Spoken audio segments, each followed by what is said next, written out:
of worship. They were people of ibadah. They were people whom you could see the signs of ibadah.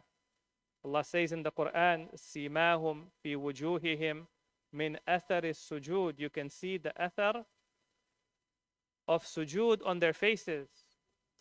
And there were some companions of Imam Ali, when they heard the recitation of the Quran amongst the Khawarij, or they saw the signs of worship amongst the Khawarij, they really became confused. And they say, whose side should we join? Should we join the side of Imam Ali? Or should we join the side of the Khawarij? Or should we stay out of this battlefield? Okay? And so in one of those places where Imam saw that one of his own companions, one of his own soldiers, was struggling to decide which is the right side, so then he said to him, "I'rif al-haq, ta'rif ahlah." Know the truth, and you will know the people who belong to the truth. Right? So instead of trying to figure out whether the Khawarij are on the right side because they contain companions of the Holy Prophet, or Imam Ali is on the right side because he is not just a companion, not just a family member, we know he is nafs of the Prophet. When you can't figure out which individual is on the right path, then one of the ways you can find out the right path is first know the truth, know the right path, and then see who is on that path. Okay? So this brings us to your question, Brother Wahid. So how do we do it? Do we figure out the truth and then we know who is on the right path? Or do we figure out who are the people who are on the right path, and then we will know what is the truth? Okay? And I want to say that it goes both ways, Brother Wahid. First and foremost, we have to figure out who is the Prophet of Allah. We have to figure out who are the people appointed by the Prophet of Allah. And the only way that we have to figure that out is to use our aql, to distinguish right from wrong, to distinguish good from evil, right? For example, how do we know the Prophet is the Prophet of Allah? We must establish to ourselves that Allah subhanahu wa ta'ala must send guidance. This guidance comes in the form of human beings who are appointed by Allah. These human beings, they're going to have certain characteristics, like they will have miracles, like, for example, they will always preach the truth. They will always be people of good character, right? Some of their signs are mentioned in the previous books, for example. And then I look at a particular personality and I say, does this person have the qualities of a prophet? And I understand he is the prophet. Okay? So first I have to establish for myself, he is the Prophet of Allah. In the same way, I have to establish for myself, after the Prophet, whom did he appoint to be the Imam after him? The Imam who has been appointed by Allah subhanahu wa ta'ala. If I haven't established this for myself, I can't just go and follow anybody. Okay? So I have to go to look to the ahadith. And these are some of the ahadith which are important for me. Right? For example, Aliyun ma'al haq wal haqqu ma'ali yaduru haythu ma dar. It will follow him wherever he goes. Or we have another hadith where the Prophet says, if all the people went down one valley and Ali by himself alone went down the other valley, then you go the path that Imam Ali went. Don't look at where the majority of the people have gone. Looking at where the majority of the people are going may sometimes confuse us. It may take us away from the right path. Like even today, for example, we can't choose our lifestyle based on what the majority of the people are doing. We would go down the wrong path. Right? But here the Prophet of Allah says, don't look at the majority. Look at where Ali ibn Abi Talib goes. Okay? But I have to establish this hadith for myself. Once I have established this hadith for myself, I know the Prophet has appointed Imam Ali. From that point forward, I don't look anymore. Let's figure out what is the right path. What's the right thing to do? Should I do this or should I do that? If Imam Ali is doing it, then I do it. And the same thing, once I establish this man is the 12th Imam, then I don't start asking, okay, well, what's the proof for this law and what's the proof for that law? I follow him. Okay? But until I have established that Imam Ali has been appointed by Allah subhanahu wa ta'ala, or I establish that Imam al-Mahdi, this person who is in front of me, he is Imam al-Mahdi, until I establish that, I have a duty and responsibility to find the truth so that I know who is on the truth.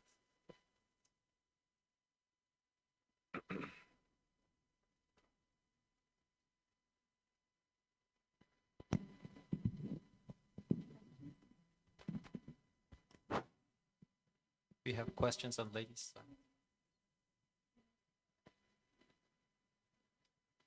We have some questions here on the TV. Is what is the Quran? What is the order of the Quran? And why is it in chronological order? What is the order of the Quran and why isn't it in chronological order? Okay. Well, this is a question that pertains to Ulum al-Quran. What is the current order of the Quran? And there is a question on who put together the current order of the Quran. Okay. There is the order of verses within a surah and the orders of the surah within the Quran.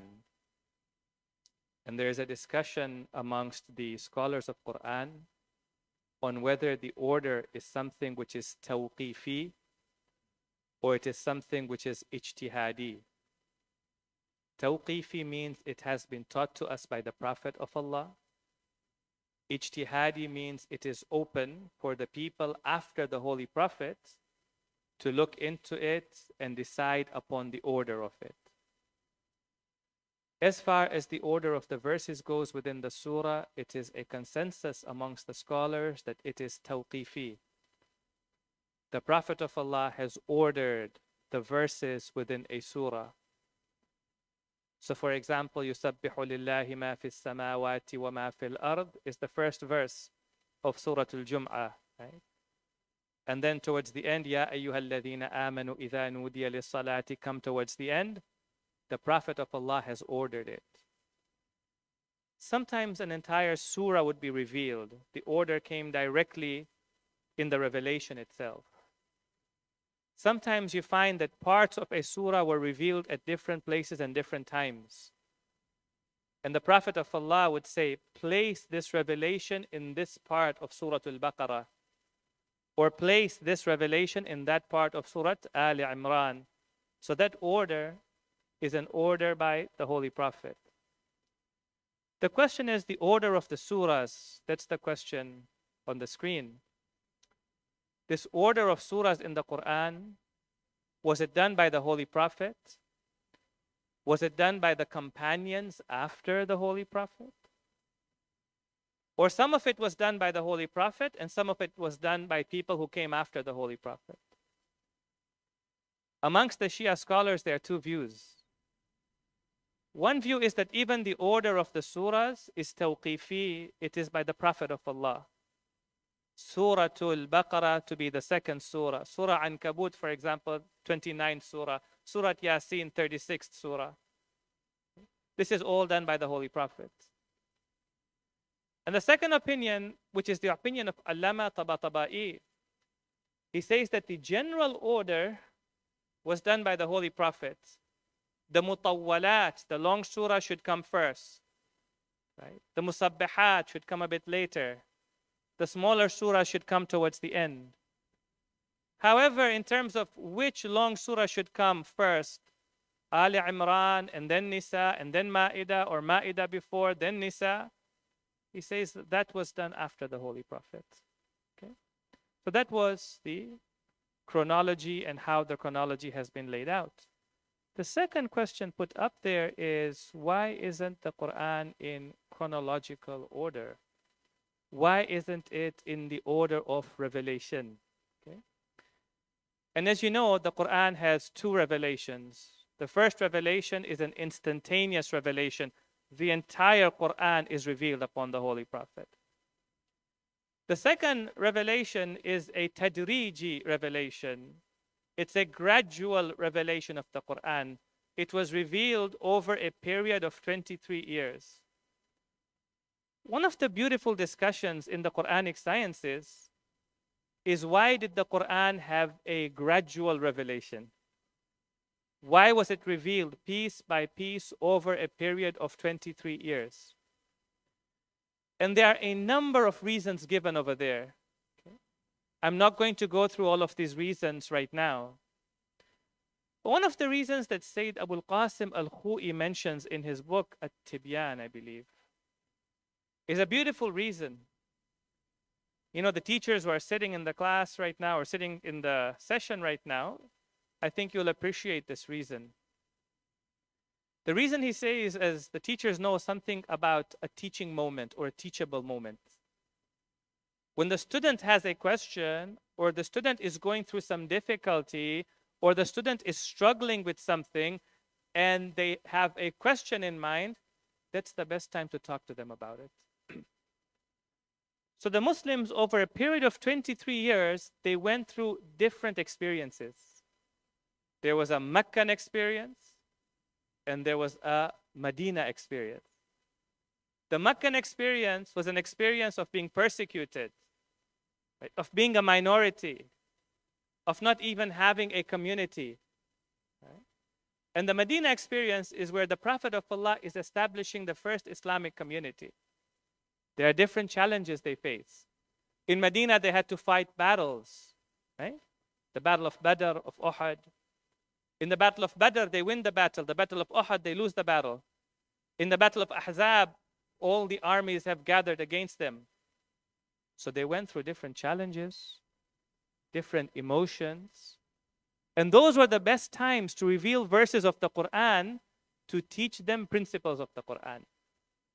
And so he says the Quran was revealed gradually so that these high principles of the Quran would be taught as Muslims were undergoing certain experiences. Okay?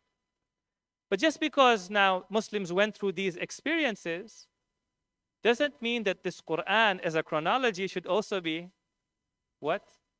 Should also be presented in that manner. The verses of the Quran, they have a certain harmony within them. Okay? And that's why the Prophet of Allah would say, these verses that have been revealed now should be put in that surah. In fact, it's very interesting.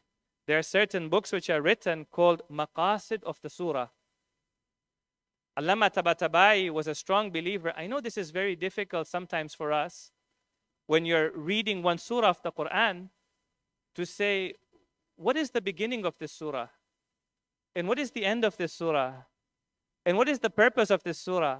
And what are the main objectives of this surah? Sometimes it may seem that the Quran is talking about so many different things. There's actually books written to say, this particular surah, this is the maqsad of it. There are three main objectives that this surah is trying to achieve. Whether you look at the beginning of the surah, the middle of the surah, or the end of the surah. There's an integrity within the surah itself. There's a harmony within the surah itself. So the Prophet of Allah then would say, put these verses over here and those verses over there, because that's the harmony that this surah is supposed to have. And this is the harmony that the Quran is supposed to have, inshallah. Okay, so maybe I ask one common question regarding the ghiba. So we have some proofs from Shia perspective that our Imam is alive during this time, as opposed to what Ahl Sunnah, they believe that Imam Mahdi will be born on a certain day later. For example, referring to Surah Al-Qadr, تنزل الملائكة والروح فيها. And also, for example, at the end of the Hadith of Thaqalain, لن يفترقا حتى يرتا, which basically means that at all the time these two things will be there. But one of the questions is about the necessity of the Waliullah to be always there as a wasitur rizq, a wasitur rahmah. Why this should be all the time there from the Prophet Adam till the end of the day? because Allah subhanahu wa ta'ala is Qadir Muta'al, can do anything. So why there is a need for this medium on earth? Yeah. So in some of our ahadith, it has been mentioned, لولا الحجة لساقط الأرض. Had it not been for the hujjah, this is very interesting. Not only the believers, not only the believers and the non-believers, but in fact the entire earth and all living creatures on the earth would not be able to survive, would not be able to subsist, would not be able to continue with their existence. In fact, not only the earth, but even the heavens and the earth would not be able to continue with their existence. And therefore, it brings about this idea that the hujjah is necessary at all times, and the hujjah is necessary for all beings. And the term used for the hujjah then is that he is the wasitah, the medium, wasitaya fayz ilahi, the medium of divine grace to come towards human being. Without this medium, divine grace cannot reach the creatures of God on earth. And the question is, why do we need this medium of divine grace? And now here the discussion becomes an aqli discussion, an intellectual discussion. Without going into the philosophical underpinnings of this discussion, one of the examples that I find really helps to understand this is the example of a tree. Now, I know one of the questions that everybody asks is that if Allah subhanahu wa ta'ala is all powerful, can He not provide to all of His servants? And why does He need a medium through which He can provide to me? Why can't I get things directly from Allah subhanahu wa ta'ala? وَهُوَ عَلَى كُلِّ شَيْءٍ قَدِيرٌ. God is all capable of all things. Okay? And you find that our scholars will point out that for anything to occur, two things are needed. The first is that the giver must have the ability to give. He must be qadir to give. And the second is that the recipient must also have the qabiliyah to receive. He must have the capacity to receive as well. If the giver is able to give, but the recipient is not able to receive, it's not possible. I'll give you an example. If you asked a potter to make pottery, is he able to make pottery? You say, yes, he's able to make pottery. If I put clay into his hands, is he able to make pottery out of it? You say, yes, he's able to make pottery out of it. Question for you. If I put water into his hands and I say, make me a pot out of this, can the potter make a clay pot out of water? Say, no, he can't. Is it because he is not able to make it? You say, no, he is able to. Say, then why not? Say, because the recipient, the water itself, cannot take on the shape of a clay pot. Okay? And so the example I give also is the example of a tree, and I think that helps us to understand. When you look at the fruits at the end of the branches, these fruits, they need nutrients. And they get these nutrients from the roots, correct? The roots will take the water and the nutrients from the soil and pass it on to the fruits. But let me ask you a question. If you took an apple and you took the apple stem and you brought it right to the roots and you connected it to the roots, would it be able to receive the nutrients from the roots directly? It wouldn't. It doesn't have the capability and the capacity to take that intensity of nutrition, that intensity of food directly from the roots. So what happens? The roots will give it to the bark of the tree. The bark of the tree will give it to the branches. The branches will give it to the stems. The stems will then transfer it to the fruit, because that's how the fruit is able to take. Similarly, Allah subhanahu wa ta'ala is all powerful. we don't have the ability to receive directly from him. And therefore, it has to be filtered down, if I can say it. It has to be watered down. The intensity has to be slowly decreased until it reaches us so that we're able to take from, his infinite power and his infinite mercy. And that's why you always need mediums until it finally reaches us. If that medium is not there, then yeah, like imagine if you took a branch and you cut it off, then after a very short period of time, that apple will just die, right? It will not be able to receive from the roots. Questions from brother side?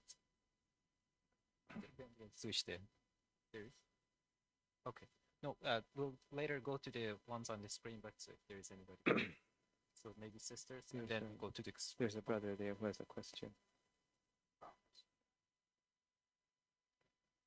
Assalamu alaikum. Wa alaikum assalam wa rahmatullahi wa barakatuh. Ya Allah.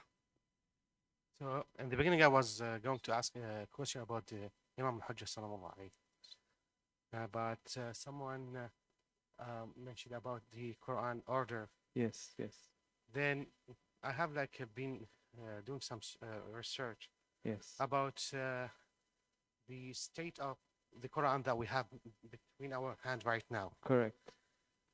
Even the Sunni and Mukhalifin, they, from if you go to the Sahihain or the Sunnah, they said the Quran that we have is the Quran of Uthman. It's not the real, what we, came at the heart of the Prophet Muhammad sallallahu alayhi. Correct. Then I went to search more, and they said no. We have a fatwa from the Ahlul Bayt sallallahu alayhim that we work with the state of the Quran we have right now, and we do our deeds according to that until the رجوع أو ظهور Imam al-Mahdi sallallahu alayhi, and he's gonna reveal the real Quran that came revealed on the Prophet Muhammad sallallahu alaihi wasallam.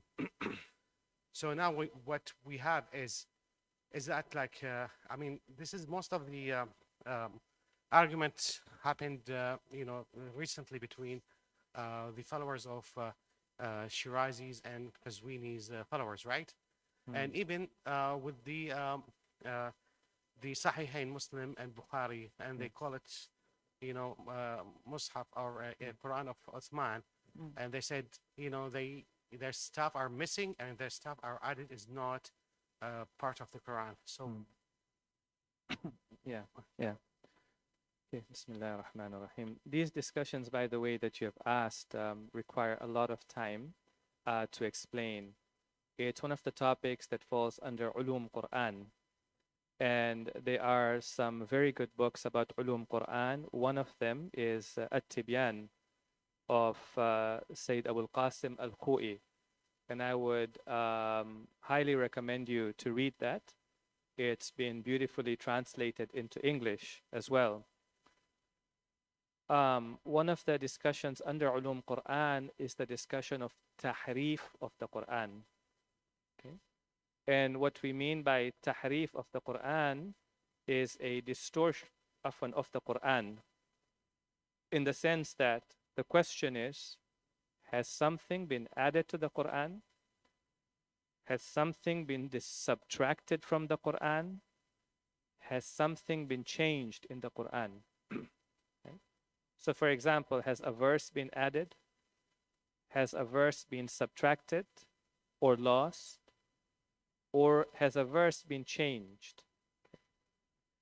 It is the consensus of the Shia and the Sunni scholars. It is the ijma' within the Shia scholars and the ijma' within the Sunni scholars that there is no tahrif in the Quran. No verse has been added, no verse or surah has been lost, and no verse has been changed. And yes, amongst the Ahl Sunnah, there are shawad min al-riwayat, rare narrations. And amongst the Shia as well, there are certain riwayat that could be misunderstood to say that some parts of the Quran were lost or they are not with us. But generally, our scholars, by majority, have rejected that. And they have said that the Quran that is with us is the Quran that was revealed to the Holy Prophet. Okay? And they have 4 to 5 arguments to say why there cannot be tahrif in the Quran. Okay? مثلا, Allah subhanahu wa ta'ala, He says in the Quran, إِنَّا نَحْنُ نَزَّلْنَا الذِّكْرَ وَإِنَّا لَهُ لَحَافِظُونَ. Surely we have revealed the reminder, meaning the Quran, and we shall protect it. Okay? So number 1. Number 2, when you study, for example, the revelation of the Quran itself, right? The Quran was not hidden from people. Whenever revelation would come to the Holy Prophet, he would share it with the companions. They would recite it in the salat. They would recite it outside of the salat. They would write it down at that time. They didn't have paper to write it down, but they would write it down on bone. They would write it down on leather. They would write it down on papyrus, but they would write it down. It was in the hands of the people. And they would discuss it. And even before the Prophet of Allah passed away, they were huffaz of the Quran. Not 1 or 2. In the hundreds, there were huffaz of the Quran who had memorized the entire Quran. Okay? That's number 2. Number 3, we believe the Quran is a miracle. So because it's a miracle, you cannot replicate it. If you can't replicate it, you can't add a verse because it will never be like the Quran. You can't change a verse because it will never be like the Quran. Okay? So there are many arguments they present to say there cannot be tahrif in the Quran.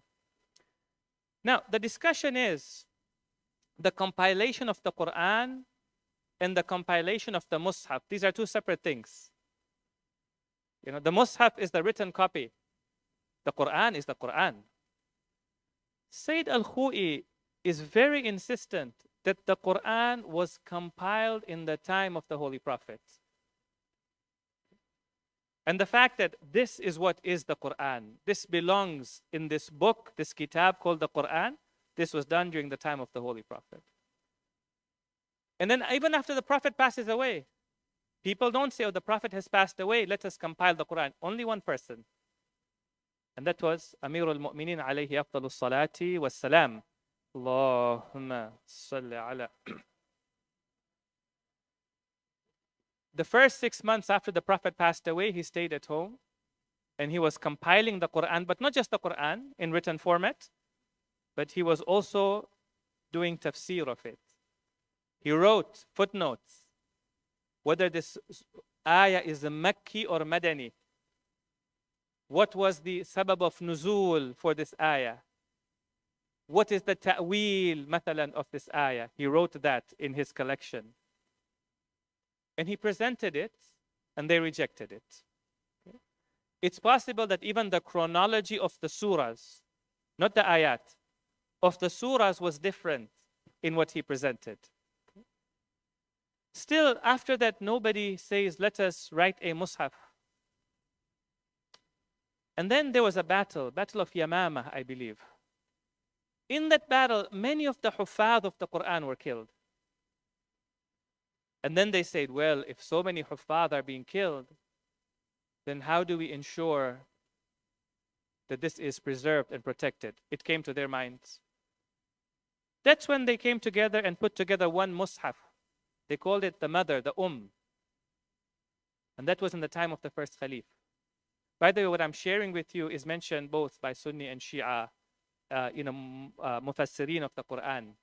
Ayatollah Hadi Ma'rifat, for example, a student of Ayatollah Khou'i, also he mentions all this detail. He has got a couple of very good books about the history of the compilation of the Quran.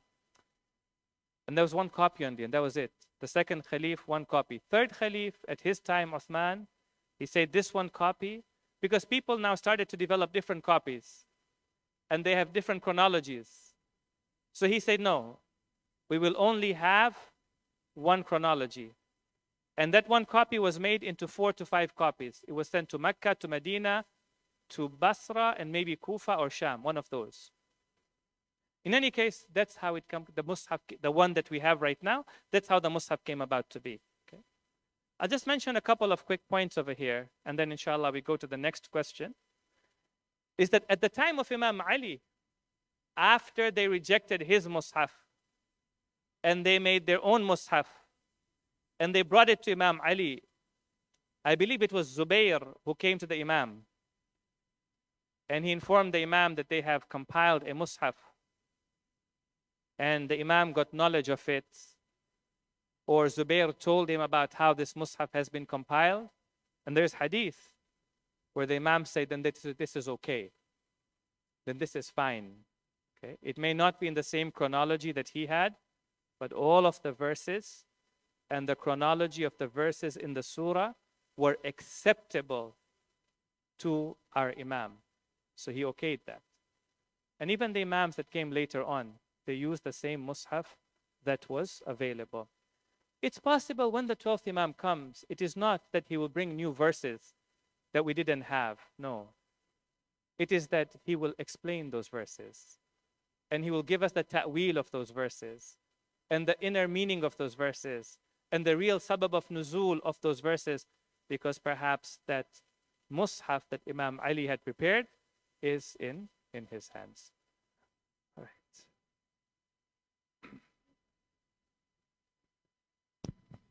I see a question on the screen that says, sources show that the Imam's journey and movement will mostly be in the eastern parts of the world. What does this mean for us in the west part of the world? And what is the impact of the movement on us in the west?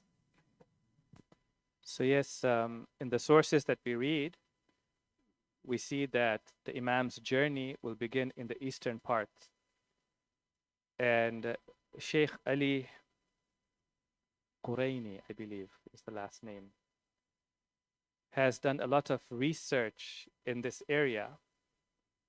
And he breaks down the movement of the Imam into 2 or 3 phases. The first phase, which is going to last 6 to 8 months, is going to be what he calls an underground phase. It will be situated in West Asia, in what we call the Middle East, where Imam is going to be gathering his companions. He'll be gathering the 313, and the 313 will be working with him. They will be gathering the resources that they need, the people that they need, but it will not be an open invitation. Not everybody is going to know about it. Once those people have gathered, then in the second phase, which is going to last 8 months, according to some of the narrations that we have, in that time, the Imam is going to now openly announce his coming. Ya Ahl al-Alam, O people of the world. This is the time when the Imam appears near the Kaaba.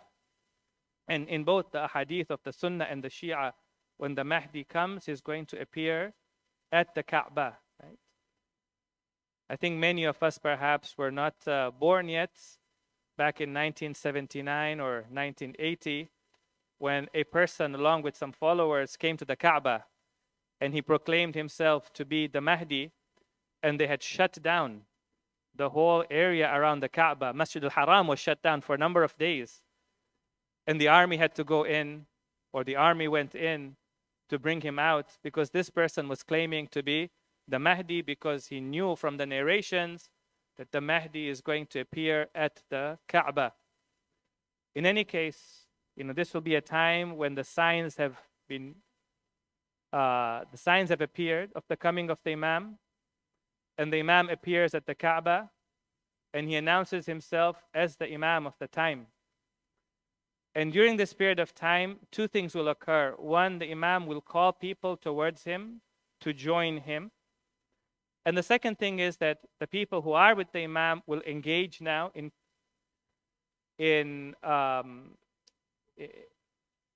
going against the oppressors, in confronting the oppressors of the time, the false governments and regimes of the time. Those people who will not be joining the Imam, and they will be preventing others from joining the Imam. Imam is going to confront them, and there will be a battle and a war that will take place within West Asia, or what we call the Middle East. After the first 14 months, the Imam will establish his government or establish his rule in West Asia, in the area of the Middle East. And what's interesting at that time is that the Imam is going to sign a peace treaty with what the hadith says are the Romans. And what we understand from the Romans is because, you know, the Romans were situated in the West. So with the Western countries. And the way the scholars or some of the hadith explain this peace treaty, they say this is like the peace treaty of Hudaybiyah. In the peace treaty of Hudaybiyah, the Prophet of Allah strategically signed this peace treaty. Number one, to give him time to grow, to give the believers an opportunity to strengthen themselves. And secondly, also the opportunity to spread Islam amongst the people of Mecca. Right? So that when finally the Prophet again has to engage the people of Mecca, many of them either have become Muslims or they are gravitating towards Islam. And we find that in the movement of the 12th Imam, as the Imam is working in West Asia, there will be somebody who is working in the West, in North America and in Europe. And the one who will be working and doing the work of Allah subhanahu wa ta'ala, leading the movement in the West, is going to be Prophet Isa. And it makes sense for Prophet Isa to be in that part of the world because many of the people in that part of the world will still be Christians. They will be followers of Prophet Isa. They will have reverence for Prophet Isa, and he will be leading the movement over there. And then just the way the Treaty of Hudaybiyah was broken, this Hudna, this treaty between the Imam and some of the leaders in the West, they will break it. And then it will be what we call a global conflict, whereby Prophet Isa and his followers will join the Imam and his followers, and then together they are going to confront the global powers or the arrogant powers. And in the hadith we have that, you know, Prophet Isa will come and join the 12th Imam, and he will pray behind the 12th Imam. So to answer the question, no, the movement is not just, number one, in the East. There is a movement in the West as well. And number two, these movements will join to make a global movement. Okay? But there's something we can learn from this. That the work of the Imam happens in stages, like the work of the Holy Prophet happens in stages. Right? And the Imam is not doing the work all by himself. It's actually the believers who are being strengthened by the Imam. They're being nurtured by the Imam. They're slowly growing under the guidance of the Imam. And they are the ones who are also doing the work. And Allah subhanahu wa ta'ala mentions in the Quran that we have revealed the books, we have sent the prophets, we have given them the proofs, we have given them the miracles. لِيَقُومَ النَّاسُ بِالْقِسْطِ. This verse of the Quran is something we should all remember. It doesn't say so that the prophets establish justice, meaning the prophets impose the righteous justice upon people. No, justice is something that comes from within the people. Justice must come from the hearts of the people. If people don't learn to be just within themselves, not to oppress themselves, not to oppress their families, not to oppress their neighbors, you can never establish justice in that type of society. And so Allah subhanahu wa ta'ala says, so that people establish justice. لِيَقُومَ النَّاسُ, nas, people, establish justice. Right? And therefore, that's what the Imam is going to do. The main work of the Imam is not military work. The main work of the Imam is tarbiyah, is nurturing the people. He's only fighting those leaders who are confronting him, those leaders who are fighting against him. He's not there to fight all of the people.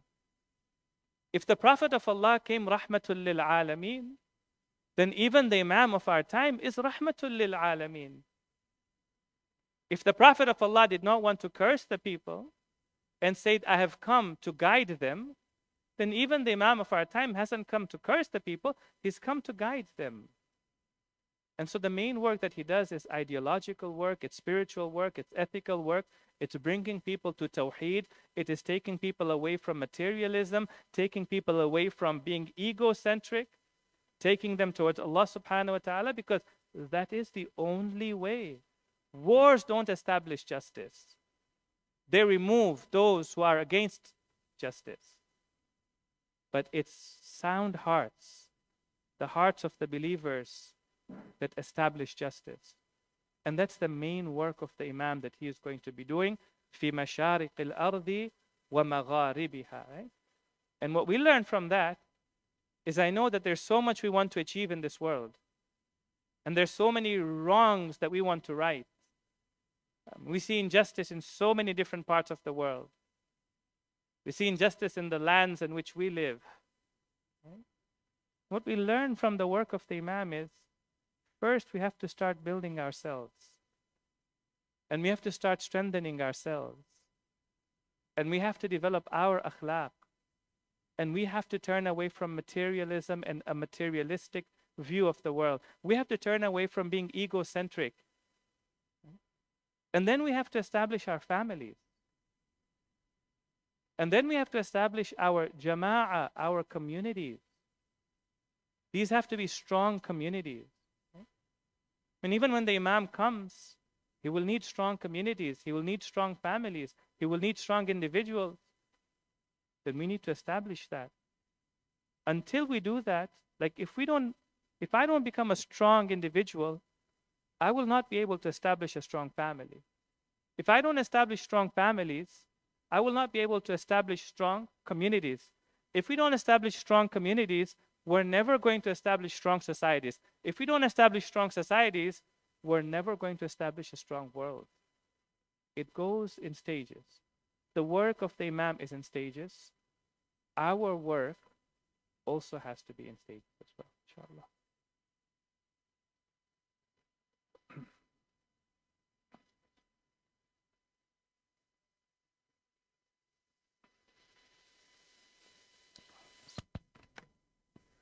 So one of the questions on the board is, will there be any confusion to determine the Imam has reappeared?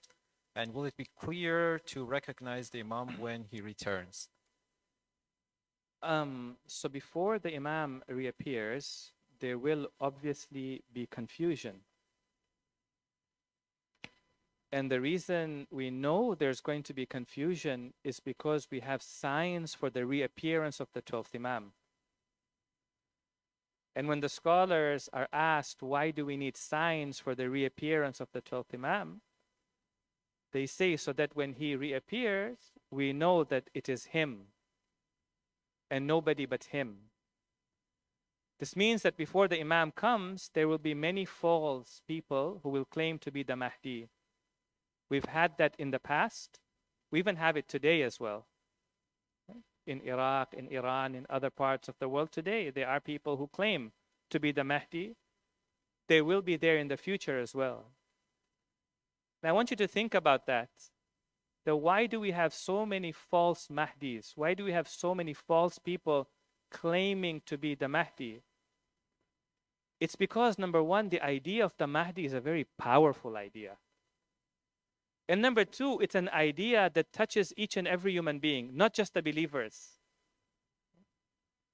Every human being in his heart, deep inside, he knows that unless faraj comes from Allah subhanahu wa ta'ala and a divinely appointed guide comes, we may not be able to establish, at least on the entire earth. Maybe in small pockets, yes, but on the entire earth, justice that will subsist for a long period of time, well, that requires a divine guide. So it's a powerful idea, and it's a natural idea for human beings.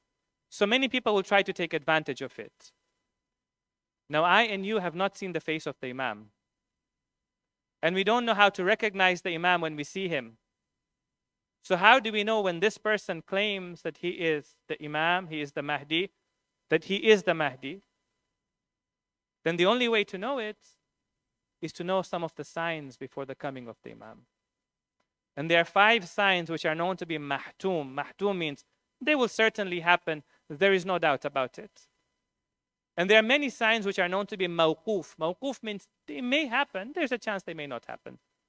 You don't depend upon those signs. But there are 5, like the rise of the Sufyani, the rise of the Yamani, the killing of the pure soul, nafs al-zakiyah, the sayha, the loud voice in the sky, and the people who will be swallowed in the earth, bil bayda, right? In a place between, I believe, Mecca and Medina, they will be swallowed into the earth. When these 5 signs happen, you know the Imam has come. So why do we have these signs? Because without these signs, there can be confusion. And even when the Imam comes, unfortunately, there will be confusion. And subhanAllah, one thing I want you to think about is sometimes there is a lack of clarity because there's a lack of knowledge. Jahal is because of jahalati ilmi.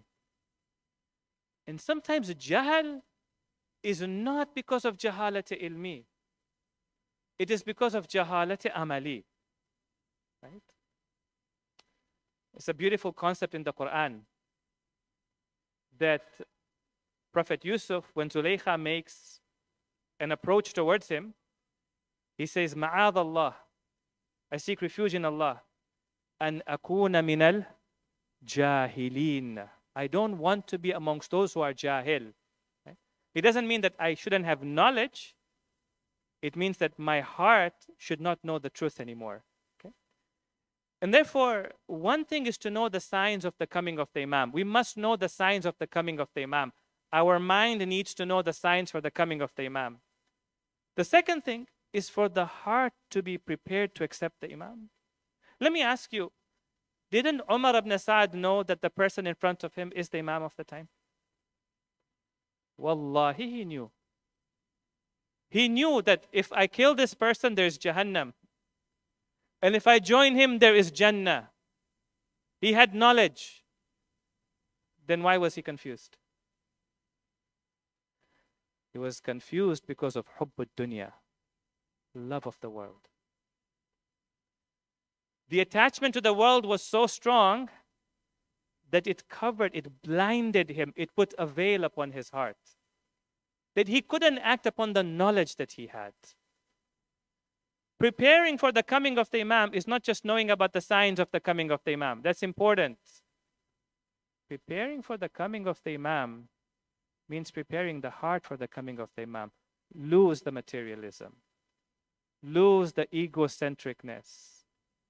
Lose the attachment and hubb of the dunya. If we don't lose those things, unfortunately, there will still be confusion, even when the Imam comes.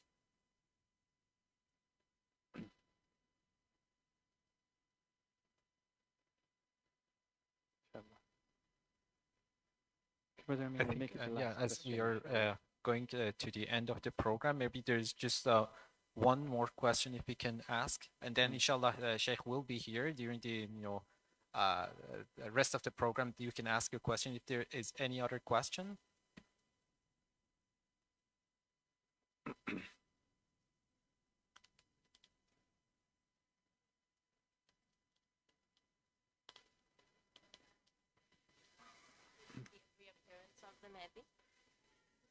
Oh, sorry, can you just repeat that question? Could you recommend any more books or resources that we can read more about the coming of the Mahdi? Yeah. There are, of course, many good books in Arabic and Farsi, but I think you're asking about books in English. And I believe there is a book about the 12th Imam written by Ayatollah Ibrahim Amini. Ayatollah Ibrahim Amini. I forget the name of the book itself, but I'm sure if you Google search it, Ibrahim Amini and Imam al-Mahdi, then that book will come up. So that is a good book in the English language because it will answer many of the questions that you have or you may have about the 12th Imam. Other books in English right now don't come to mind. Unfortunately, I don't read sometimes many English texts, and I don't know which ones in Farsi have been translated or Arabic have been translated into English. The second thing I'd also recommend is finding good lectures and good lecturers about the 12th Imam. One scholar who has spoken quite extensively and quite well about the 12th Imam is Sheikh Muhammad Ali Shomali. So if you follow his lectures, then you will find a lot of insight, not only about our responsibilities today, individual and communal, but also our responsibility or what will happen when the Imam comes. Another person who has also spoken quite extensively in English is Brother Khalil Jaffer. And you might be interested in listening to some of his lectures about it. He's not a scholar in that sense, but he's somebody who is self-read, he reads well, and he presents on that topic. Also remember that some of the good books to read would also be commentaries of du'as, like the du'a of Nudba. And I believe that Sheikh Rizwan Arastu has written a really good commentary on the du'a of Nudba in English. And that book would also be very, very valuable as well. And finally, I'm reminded that we must have come across something in our lives where we lose something important, like when you lose your wallet. Right? Today, for example, well, let's say phone. Phone is a better example. When we lose our phones nowadays and we don't know where we have placed it, we can't do anything else, isn't it? We just completely, everything comes to a grinding stop. Every plan comes to a stop. We have to find the phone. We'll go into the car. We'll trace our steps back into the room, into the house. Where was I? Was I at the mosque? Call the mosque, go to the mosque, find it. We'll keep looking for it, for a long period of time, just to be able to find that phone, right? The question one of the scholars asks is, so how much time have we spent looking for the 12th Imam? Has it even been as much as looking for a phone or a wallet, right? Is he so beloved to us as even like a phone? And sorry for that example, but as a phone or a wallet. And of course, looking for the Imam doesn't mean that, we go to different places and say, okay, is the Imam here? Is he there? Was he there in Hajj? Was he there in Ziyarah? So on and so forth. But at least learning about the Imam. Learning about the status of the Imam, the quality of the Imam, the characteristics of the Imam. One example I can give you is that if there is an accident and you're waiting for somebody to come, if they tell you somebody is coming, yeah, alhamdulillah, somebody is coming. A nurse is coming, okay, now you really want that person to come.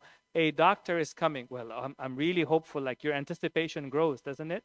And say, okay, the best surgeon in town is coming. Your anticipation is like really high. Yeah?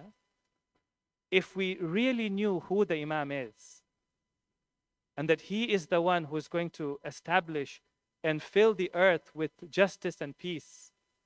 He is the most knowledgeable of God's creatures, the best role model, the best teacher that we can have. Then our anticipation for the Imam is also going to grow equally. So then learning about the Imam himself, at least that's something we should do. And so yes, we read books, true. We listen to a lecture here and there, true. But maybe it's worthwhile even taking a course and learning from scholars, learning from teachers, learning from those who carry the knowledge of the Ahlul Bayt over a period of time. I think that would be even more important, inshallah. Sallu ala Muhammadin wa ali Muhammad. Allahumma salli ala Muhammad. Thank you very much, Sheikhana. We all benefited from. And inshallah, we are going to have one short presentation from our madrasa students. And inshallah, after that, there will be two short announcements from the youth committee. And we'll finish the program with the refreshments and food outside and games and bouncy castles, inshallah. So with a loud salawat ala Muhammad wa ali Muhammad, we'll welcome our youth.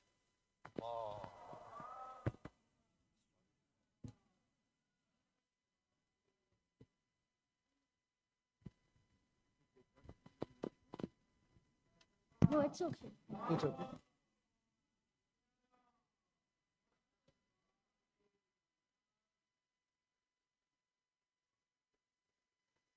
Mahdi, Mahdi, Mahdi, Mahdi, Mahdi, our leader, the shining star, our leader, our leader, our leader. the shining star, our leader, the final proof of hope, of a stable, trusted rope, the final proof of hope, of a stable, trusted rope that takes us to Allah. From us never be far, never be far. Let me hold on, let me hold on. Imam Mahdi, let me hold on. Our leader, the shining star, our leader, our leader, our leader, the shining star, our leader. Our leader, the shining star, our leader. For God you will avenge, as far Allah depends. For God you will avenge, as far Allah depends. On God's command you'll roar, and on them you'll declare war, declare war. Inni sermon, don't your wits be sweat in the sermon. Our leader, the shining star, our leader, our leader, our leader, the shining star, our leader. I'll serve you till the end of time. When I'll defend. I'll serve you till the end of time. When I'll defend under your godly rule. Learning from Hader School, at your service, until my last breath, at your service. Our leader, the shining star, our leader. Salawat.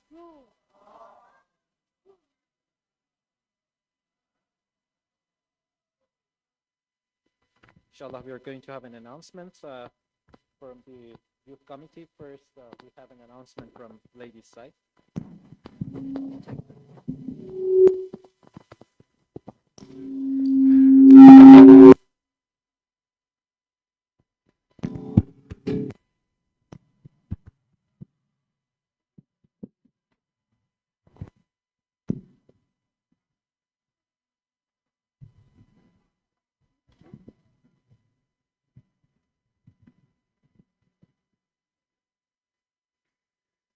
Bismillah ar-Rahman ar-Rahim. Assalamu alaikum, respected scholars, elders, and our beloved community members. I would like to congratulate you on this auspicious occasion, the birth of Qa'imi Muhammad wa Ali Muhammad.